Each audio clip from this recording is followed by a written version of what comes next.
الحج اشہر معلومات، حج کے مہینے مقرر ہیں۔ کیا مطلب؟ بڑا دلچسپ مسئلہ ہے کہ اگر کوئی شوال کے مہینے سے حج کے ارادے سے احرام باندھنا چاہے تو باندھ سکتا ہے، پابندیاں بہت ہوں گی، مسئلہ ایسے ہیں، عام طور پر ایسا کیا نہیں جاتا، لیکن یہ جو بتایا گیا الحج اشہر معلومات، حج کے مہینے تو معلوم اور مقرر ہیں۔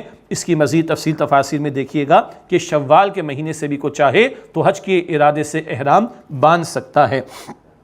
فمن فرض فیہن الحج فلا رفث ولا فسوق ولا جدال فی الحج، پس جس نے ان مہینوں میں حج کو اپنے اوپر لازم کر لیا، ارادہ کر لیا، تیاری کر لی، تو نہ وہ شہوت کا معاملہ کرے، حالت احرام میں تو زوجین کا تعلق بھی جائز نہیں، اور ایسی باتیں کرنا کہ وہ خیال بیدار ہو یہ بھی درست نہیں۔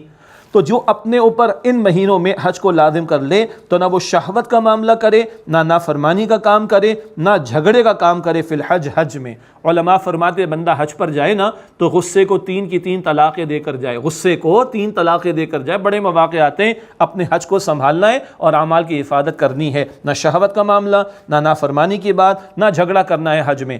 وما تفعل من خیر یعلمہ اللہ، اور تم جو نیکی کرو گے اللہ تعالیٰ اسے جانتا ہے۔ تو لوگوں کو بتانے کی کیا ضرورت، اتنا مہنگا پیکج تھا، اتنی مشقت اٹھائی، بھائی سارے حاجیوں نے مشقت اٹھائی، آپ کے اندر کوئی سرخاب کے پر لگے ہوئے ہیں، اور یہ حاجی کہلوانا اور بڑے بڑے بورڈ لگوانا، اس کے لیے بڑے کوئی ضرورت نہیں ہے اس کی۔ اللہ کہتے ہیں جو تم نیکی کرو گے یعلمہ اللہ، اللہ جانتا ہے۔ ایک اور اہم ہدایت، وتزودوا، اور زاد راہ لے لو۔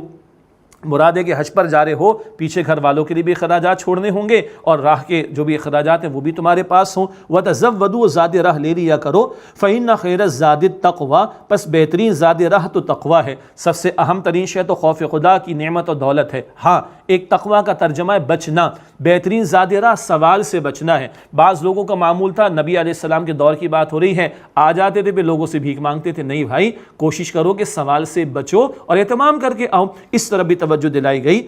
فَإِنَّ خَيْرَ الزَّادِ التَّقْوَىٰ، پس بہترین زاد راہ تو ہے بچنا، مراد سوال سے۔ وَاتَّقُونِ يَا أُولِي الْأَلْبَابِ، اور عقل والو مجھ سے ڈرتے رہو۔ لَيْسَ عَلَيْكُمْ جُنَاحٌ أَن تَبْتَغُوا فَضْلًا مِّن رَّبِّكُمْ، تم پر کوئی گناہ کی بات نہیں اگر تم اپنے رب کے فضل میں سے تلاش کرو۔ مراد تم کوئی کاروبار کر لو، کوئی بزنس ٹرانزیکشن کر لو، اس کو اللہ فضل قرار دیتا ہے۔ یہ ہماری عقل بتاتی کہ ہم نے جدی پشتی بزنس کو آج 4 چاند لگا دیے اور دن رات ایک کر دیے، دھوپ میں بال سفید نہیں کیے، اتنی میری کوالیفیکیشن تھی، نہ یہ ہماری عقل اور ہماری محنت سے نہیں، اللہ کے فضل سے عطا ہوتا ہے، بشرطے کہ حلال کا ہو۔ مال حرام جہنم کے انگارے ہیں، اور یہ حرام کی بلڈنگیں بنا کر حرام کی دولت سے محلات کھڑے کر کے لکھتے ہیں نا ھذا من فضل ربی، یہ قرآن پاک کے الفاظ کی توہین ہے۔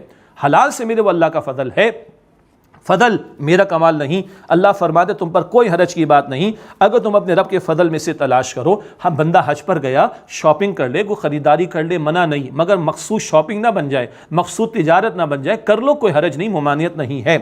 فَإِذَا أَفَضْتُم مِّنْ اچھا، اور ہاں شاپنگ ہے اور خریداری وغیرہ اور تجارت وغیرہ، حج کے اعمال اس سے متاثر نہ ہو جائیں، روح متاثر نہ ہو جائے، اس بات کا خیال رکھنا ہے۔ ایک اور مسئلہ جو قریش کا مسئلہ تھا ان کو سمجھایا جا رہا ہے، فَإِذَا أَفَضْتُم مِّنْ عَرَفَاتٍ فَاذْكُرُوا اللَّهَ عِندَ الْمَشْعَرِ الْحَرَامِ، پھر جب تم عرفات سے لوٹو تو اللہ کو یاد کرو مشعر حرام کے نزدیک، یعنی مزدلفہ میں۔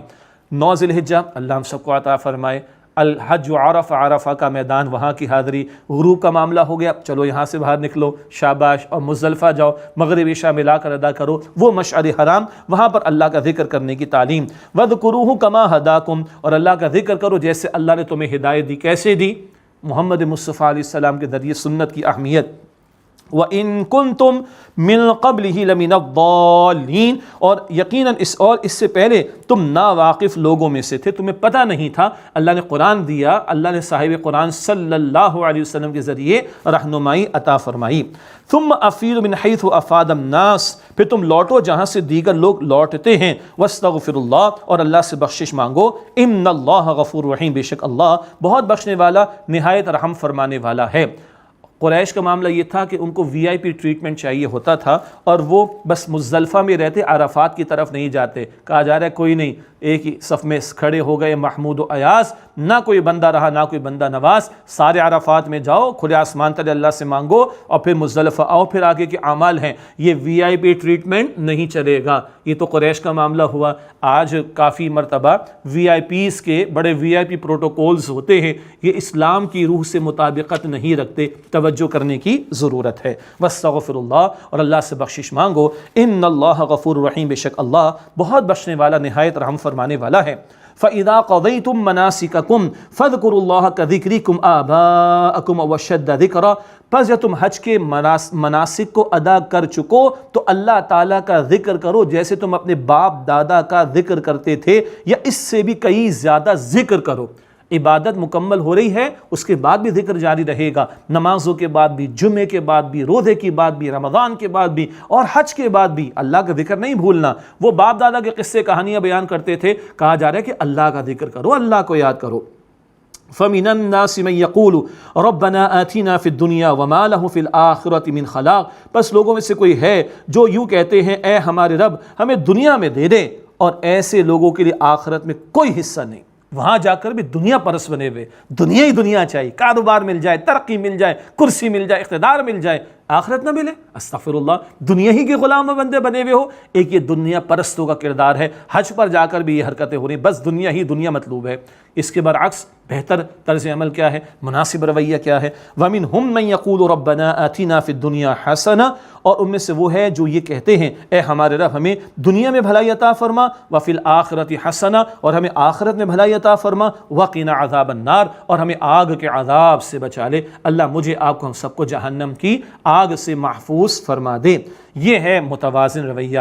حسنہ بڑا پیارا لفظ ہے، بڑا گہرا لفظ ہے، ساری بھلائیاں اس میں آ جاتی، دنیا کی بھی حسنہ اور آخرت کی بھی حسنہ مانگی جا رہی ہے، اور جہنم کی آگ سے بچنے کی دعا کی جا رہی ہے۔ یہ بہترین لوگ ہیں، لیکن محض دعا کافی نہیں، محنت بھی کرنی ہے، عمل بھی کرنا ہے۔ چنانچہ آگے فرمایا اولئک لہم نصیب مما کسبوا، یہ وہ لوگ ہیں ان کے لیے حصہ اس میں سے ہوگا جو انہوں نے کمائی کی۔ کس کی کمائی کی؟ اعمال کی کمائی کی۔ واللہ سریع الحساب، اور اللہ تعالیٰ جلد حساب لینے والا ہے۔ اللہ تعالیٰ ہم سب کے حساب کو آسان فرمائے۔ یہ بڑی جامع دعا، دنیا کی بھلائی آخرت کی بھلائی، لیکن عمل میں بھی پیش قدمی کرنی ہے۔ اللہ ہمیں اس کی توفیق عطا فرمائے۔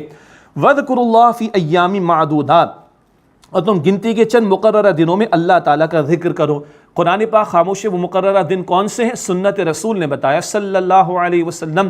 9 ذی الحجہ کا تو عرفات کا معاملہ، پھر مزدلفہ، اگلے دن منی، جمرات کی کنکریاں، قربانی کا پیش کیا جانا، پھر حج طواف زیارت کا معاملہ، لیکن اور بھی اعمال ہیں، لیکن 11 اور 12 اور میکسیمم 13 ذی الحجہ کو منی میں قیام کرنا ہے۔ قرآن پاک دنوں کا ذکر کر رہا ہے، تعین نہیں کر رہا۔ تعین محمد مصطفیٰ نے فرمایا صلی اللہ علیہ وسلم، قرآن اور سنت رسول دونوں لازم و ملزوم۔ فمن تعجل فی یومین فلا اثم علیہ، پس جو 2 دن میں چلا گیا تو اس پر کوئی حرج نہیں، 12 کی کنکریاں مار کر چلا جائے کوئی حرج کی بات نہیں۔ ومن تأخر فلا اثم علیہ لمن اتقى، اور جس سے تاخیر کی اس پر بھی کوئی حرج کی بات نہیں، یہ اس کے لیے جو ڈرتا رہے، تقوی اختیار کرے۔ 13 تک رکنا، 13 کی بھی کنکریاں مارنا، یہ رسول پاک صلی اللہ علیہ وسلم کی سنت ہے، اہتمام کرنا چاہیے، لیکن اصل بات کیا ہے؟ اللہ کا تقوی۔ یہ نہیں کہ وہاں بیٹھے ہوئے وقت گزاری کے لیے گپے لگائی جا رہی ہیں، مذاق ہو رہا ہے، مرد اور عورت کا آزاد اختلاط ہو رہا ہے، یہ تو گناہ کی باتیں ہیں، لیکن اصل بات کیا ہے؟ تقوی اختیار کرو۔ واتقوا اللہ واعلموا انکم الیہ تحشرون، اور اللہ تعالیٰ سے ڈرو اور جان رکھو کہ بے شک تم اس اللہ سبحانہ وتعالیٰ کی طرف جمع کیے جاؤ گے۔ ہم سب نے مرنا ہے اور اللہ کے سامنے پیش ہونا ہے۔ کبھی اس طرح کے جملوں کو الگ سے پڑھیں، تم سب اللہ کے سامنے پیش کیے جاؤ گے۔ اللہ ہم سب کے حساب کو آسان فرمائے۔ ایک منافقانہ کردار کا ذکر آ رہا ہے اور ایک سچے پکے ایمان والے کا تذکرہ بھی بطور کردار آ رہا ہے۔ فرمایا وَمِنَ النَّاسِ مَن يُعْجِبُكَ قَوْلُهُ فِي الْحَيَاةِ الدُّنْيَا، اور لوگوں میں سے کوئی ایسا بھی ہے کہ اس کی بات اے مخاطب تمہیں بھلی معلوم ہوتی دنیاوی زندگی کے معاملات میں، وَيُشْهِدُ اللَّهَ عَلَى مَا فِي قَلْبِهِ، اور وہ اللہ کو گواہ بناتا ہے اپنے دل کی بات پر، وَهُوَ أَلَدُّ الْخِصَامِ، حالانکہ وہ سب سے بڑھ کر جھگڑالو ہے۔ دنیا پرست ہوتا ہے منافق، اس کی بات میں اعتماد تو لوگ نہیں کرتے اس کی بات پر، تو وہ خدا کی قسمیں کھا کر اعتماد حاصل کرنے کی کوشش کرتا ہے۔ یہ دنیا کا چاہنے والا اور دنیا پرست، اس کا تذکرہ آگے آیا۔ وَإِذَا تَوَلَّى سَعَىٰ فِي الْأَرْضِ لِيُفْسِدَ فِيهَا وَيُهْلِكَ الْحَرْثَ وَالنَّسْلَ، اور جب وہ زمین میں با اختیار ہوتا ہے، کچھ اختیار ملتا ہے تو دوڑتا پھرتا ہے تاکہ اس میں فساد مچائے اور کھیتی اور نسل کو تباہ کرے۔ وَاللَّهُ لَا يُحِبُّ الْفَسَاد، اور اللہ تعالیٰ فساد کو پسند نہیں فرماتا۔ ذرا اختیار ملے گا تو مس یوز کرے گا، ظلم و ستم کرے گا، دنیا پرست سے دنیا ہی چاہے گا، چاہے لوگوں کی گردن کاٹ کر اس کو دنیا کیوں نہ ملتی ہو۔ یہ دنیا پرست منافق کا کردار۔ آگے ارشاد ہوا وَإِذَا قِيلَ لَهُ اتَّقِ اللَّهَ أَخَذَتْهُ الْعِزَّةُ بِالْإِثْمِ فَحَسْبُهُ جَهَنَّمُ، اور جب اسے کہا جاتا ہے کہ تو اللہ سے ڈر تو اس کو اس کی عزت نفس یعنی غرور گناہ پر آمادہ کر دیتا ہے، تو پس اس کے لیے جہنم کافی ہے۔ وَلَبِئْسَ الْمِہَادُ، اور یقیناً وہ برا ٹھکانہ ہے۔ اللہ ہم سب کو جہنم کے عذاب سے محفوظ فرمائے۔ تکبر آڑے آتا ہے، میں آڑے آتی ہے، میں ہی میں ہوں، استغفر اللہ، فرمایا ایسے تکبر کرنے والوں کے لیے ٹھکانہ جہنم۔ یہ تو دنیا پرستوں کا ذکر ہوا۔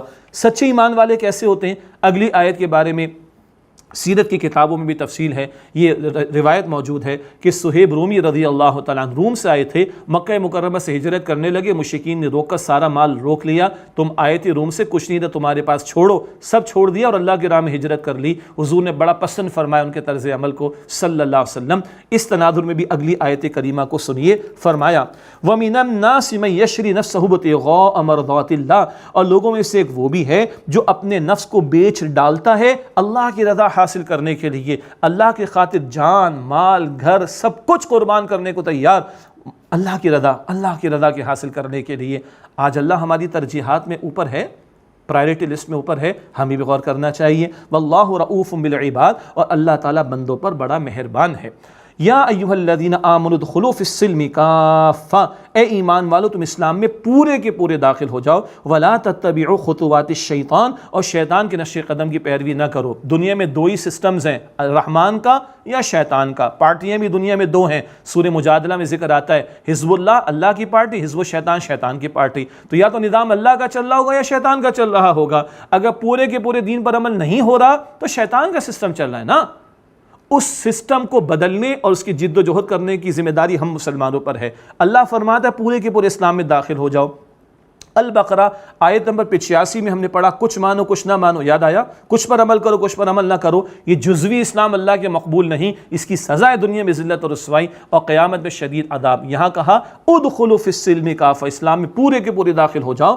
ولا تتبعوا خطوات الشیطان، شیطان کے نقش قدم کی پیروی نہ کرو۔ اسلام ایمانیات بھی سکھاتا ہے، عبادات بھی سکھاتا ہے، معاملات بھی سکھاتا ہے، حقوق العباد بھی سکھاتا ہے، اخلاقیات بھی سکھاتا ہے، مگر اسلام گھر کی زندگی بھی دیتا ہے، معیشت بھی، معاشرت بھی، سیاست بھی، عدالت بھی، ریاست بھی، سب کچھ دیتا ہے۔ اور یہ پورے پیکج پر عمل کا تقاضا ہم سے۔ یہ اسلامی جمہوریہ پاکستان اس لیے ہم نے حاصل کیا تھا کہ یہاں دین پر عمل کر کے دنیا کے سامنے نمونہ پیش کریں۔ 75 برس سے زیادہ ہو گئے، کدھر ہے وہ اسلام؟ بہت بڑا سوالیہ نشان۔ اگر اس پر عمل نہیں ہو رہا، اس کی کوشش نہیں ہو رہی، تو شیطان کے نقش قدم کی پیروی ہو رہی ہے۔ فرمایا کہ انہ لکم عدو مبین، بے شک وہ تمہارا کھلا دشمن ہے۔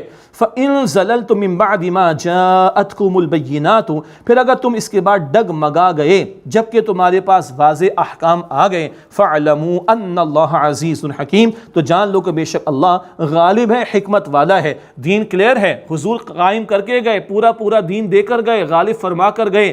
تو آج ہمیں احساس کیوں نہیں ہے؟ آج ہمیں کیوں پریشانی نہیں کہ دین مغلوبیت کے دور سے گزرا ہے؟ مراد اس معنی میں کہ دین قائم نہیں ہے، کس بات کا ہمیں انتظار ہے؟ آگے اللہ فرما رہا ہے هل ينظرون الا ان ياتيهم الله في ظلل من الغمام والملائكه وقضي الامر، کیا وہ صرف یہی انتظار کر رہے ہیں کہ اللہ تعالیٰ کا فیصلہ ان کے پاس بادلوں کے سائبانوں میں آ جائے اور فرشتے بھی آ جائیں، وقضي الامر اور معاملہ چکا دیا جائے؟ کہ اللہ کے عذاب کے فیصلے کا انتظار ہو رہا ہے؟ استغفر اللہ، والى الله ترجع الامور، اور تمام معاملات کا لوٹایا جانا وہ اللہ تعالیٰ ہی کی طرف ہے۔ اللہ کل پوچھے گا تم نے اسلام قبول کیا تھا، پورے اسلام پر عمل کی کوشش کی، محنت کی، دین کو غالب کرنے کی؟ نہیں۔ محمد مصطفیٰ علیہ السلام نے طائف میں اور احد کے میدان میں اپنا خون اطہر پیش کیا، 70 صحابہ کی جانوں کے نذرانے احد کے میدان میں پیش کیے، 259 صحابہ کی جانوں کے نذرانے 23 برس کی جد و جہد کے دوران میں پیش کیے۔ تم کیا لے کر آئے ہو؟ ہم کیا جواب دیں گے؟ یہ ہمیں سوچنا ہے۔